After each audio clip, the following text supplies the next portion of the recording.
En este capítulo, escuchamos una intervención que no buscó explicar una alternativa.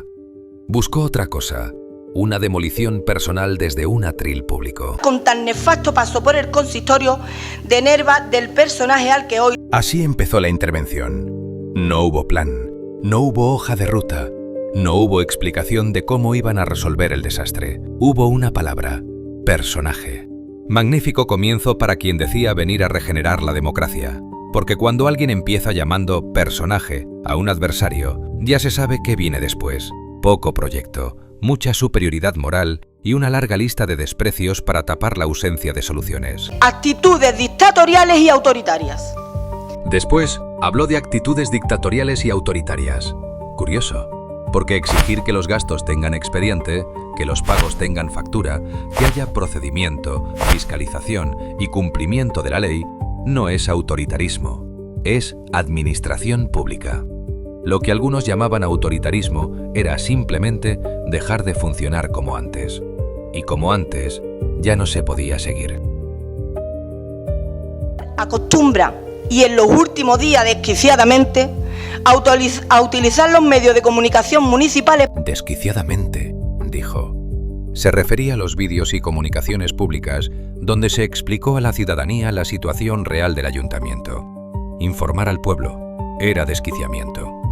Pero en democracia, contar lo que ocurre no es perder el control, es rendir cuentas. Quizá lo que molestaba no era que se hablara demasiado, quizá lo que molestaba era que el pueblo empezaba a saber demasiado. Autoproclamación como el único e imprescindible salvador de la patria, lanzar informes confeccionados a medida, catastrofistas y apocalípticos. También habló de informes a medida, catastrofistas y apocalípticos. Pero no eran opiniones de barra, eran informes técnicos, informes de funcionarios técnicos de la Diputación de Huelva, de funcionarios de secretaría, de funcionarios de intervención, informes de técnicos municipales. Cuando el diagnóstico no gusta, algunos atacan al médico. Cuando el informe no conviene, el problema deja de ser el dato y pasa a ser quien lo enseña. Se vanagloria de la importancia de su magnífica gestión, en una continua, enfermiza y obsesiva comparación con anteriores alcaldes y equipos de gobierno. Pero la cruel realidad le golpea, sin misericordia. Después dijo: enfermiza y obsesiva comparación. Pero meses antes, por Nerva, hacía exactamente eso: comparar gestiones, denunciar al PSOE, hablar de cuentas vacías y señalar decisiones irresponsables. De sus propios comunicados rescatamos algunas frases. Decían del PSOE de Nerva: gestión nefasta e irresponsable.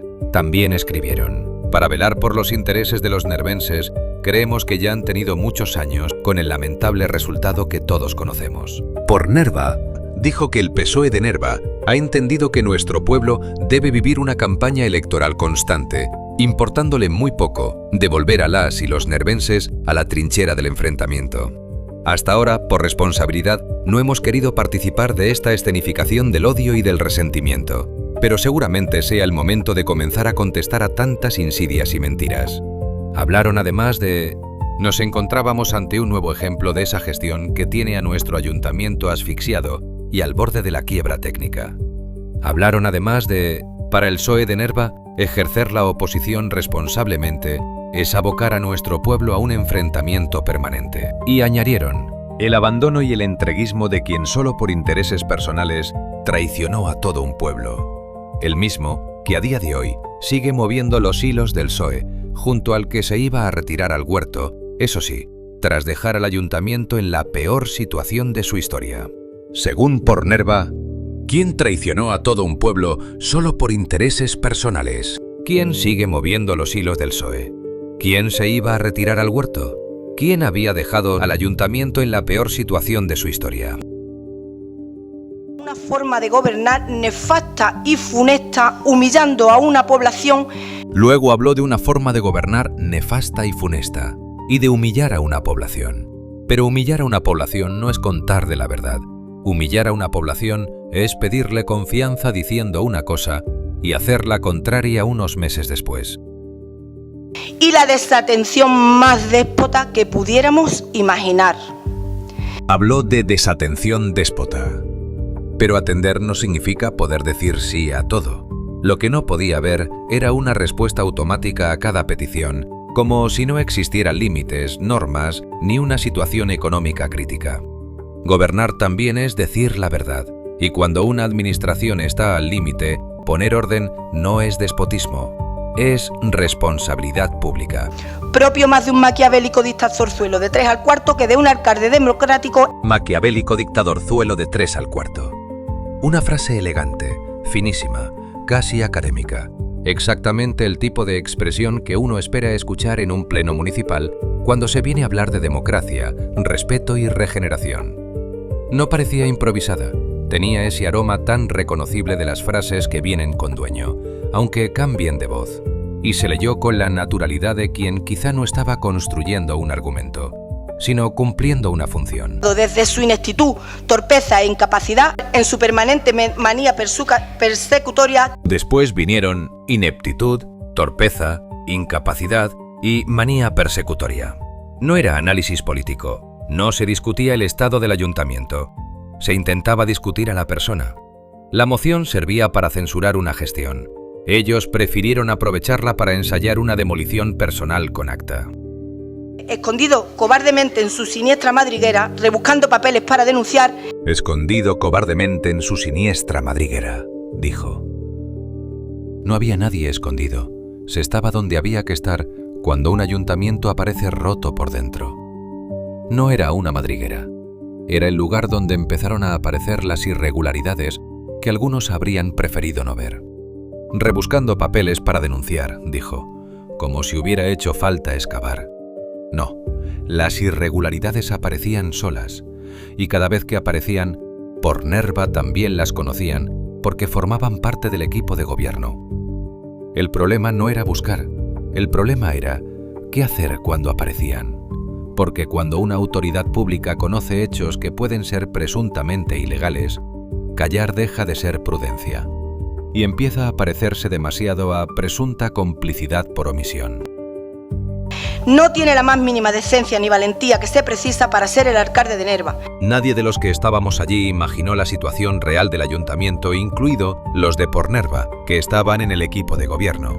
Cuando se comenzó a ver cómo habían dejado el consistorio, la decencia no era prometer milagros. Y la valentía era decir la verdad, instaurar un sistema desde la legalidad y empezar a poner orden en los cimientos del ayuntamiento. En ese mundo particular y egocéntrico donde todo gira alrededor de su enorme talento y sabiduría, que con 3 concejales podía hacer y deshacer a su antojo sin observar las más mínimas normas de conducta democrática y participativa. Habló de mundo particular y egocéntrico, donde todo gira en torno a su enorme talento y sabiduría. Y de hacer y deshacer a su antojo. Curiosa forma de llamar ego a separar funciones que no podían ser según la norma, exigir procedimientos y acudir a órganos de control. No era ego, era control público, era legalidad. No era hacer y deshacer, era dejar atrás el mirar para otro lado o dejar atrás la frase «esto siempre se ha hecho así», aunque se hiciera mal. Y cuando alguien confunde una administración con una mala costumbre, poner orden siempre le parece una provocación. De ahí sus lamentables provocaciones. Ha calibrado fatalmente su escasa fuerza. Nerva no merece la intransigencia, ineptitud y soberbia. Luego dijo, lamentables provocaciones, escasas fuerzas, intransigencia, ineptitud y soberbia. El viejo truco. Si alguien pide informes, es soberbio. Si exige expedientes, es intransigente. Si no acepta seguir como antes, es provocador. Si intenta poner orden, es incapaz. Así se protege un sistema, no rebatiendo los hechos, sino convirtiendo el control público en un defecto personal. Su manifiesta incapacidad está sumiendo a Nerva en el caos. Nerva está cada vez más hundida en manos de un alcalde que disfruta eliminando servicios. También dijo, manifiesta incapacidad. Disfruta eliminando servicios. Está sumiendo a Nerva en el caos. 3 frases muy fáciles de leer. Mucho más difícil era entender lo que había encima de la mesa. Deuda, informes demoledores, contratos sin regularizar, servicios sin cobertura administrativa. En definitiva, una administración muy dañada. El ayuntamiento no estaba en caos porque alguien lo explicara, estaba en caos porque durante años se permitió llegar hasta allí. Y quien pretende exigir soluciones inmediatas a una ruina institucional construida durante más de una década no está haciendo análisis político. Está demostrando que no entendió nada. Y en el mayor de los despropósitos protagonizado por un alcalde que lo único que está consiguiendo es llevar a su pueblo a vivir el peor momento de su historia. Señor alcalde, bajo su siniestra e irresponsable gestión, los problemas de Nerva han aumentado considerablemente. Habló del mayor despropósito, del peor momento de la historia. Curioso, por Nerva ya había dicho eso antes. El 9 de febrero de 2024 acusó al PSOE de haber dejado el ayuntamiento en la peor situación de su historia. Así que, esta vez, casi acertó. Nerva vivía uno de sus peores momentos. Pero no por 2 años de gobierno, y menos aún olvidando que por Nerva estuvo uno de ellos dentro del gobierno. El desastre venía de muchos años de deuda, desorden, falta de control y abandono institucional. Lo sabían, lo denunciaron, y después pactaron con quienes ellos mismos señalaron. Hacen falta talante democrático, más diálogo, más transparencia y más valentía. Nerva no puede seguir viviendo en la búsqueda eterna de delitos y culpables. Y terminó con una frase que lo explica todo. Nerva no puede seguir viviendo en la búsqueda eterna de delitos y culpables. Muy llamativo, porque cuando los informes de funcionarios señalan que hay una deuda que está en el 209%, cuando el máximo es 110%, cuando el control interno se ha comprometido por la acumulación de funciones en los puestos de secretaría, intervención y tesorería en una misma persona, cuando se han detectado irregularidades administrativas, jurídicas y económicas graves a través de los informes de funcionarios de secretaría e intervención. ¿Qué se hace entonces? ¿Mirar para otro lado? ¿Callarse? ¿Omitir lo que ya se conoce? Es obligación de un representante público poner en conocimiento de la situación del Ayuntamiento de Nerva a las administraciones competentes y al pueblo. Ese día no se desmontó una gestión. Se leyó una lista de desprecios, pero al escucharla un año después, junto a los papeles, ocurre algo curioso. Esas palabras ya no funcionan como ataque, funcionan como espejo. Porque por Nerva sabía. Por Nerva denunció al PSOE. Por Nerva dijo que el PSOE había dejado al ayuntamiento en la peor situación de su historia. Y aún así, firmó con ellos, votó con ellos y les abrió la puerta de la alcaldía. No fue regeneración, fue incoherencia con micrófono. La moción de censura está suficientemente justificada. Finísima, casi académica. Exactamente el tipo de expresiones que uno espera escuchar en un pleno municipal cuando se viene a hablar de democracia, respeto y regeneración. No parecía improvisada, tenía ese aroma tan reconocible de las frases que vienen con dueño, aunque cambien de voz, y se leyó con la naturalidad de quien quizá no estaba construyendo un argumento, sino cumpliendo una función.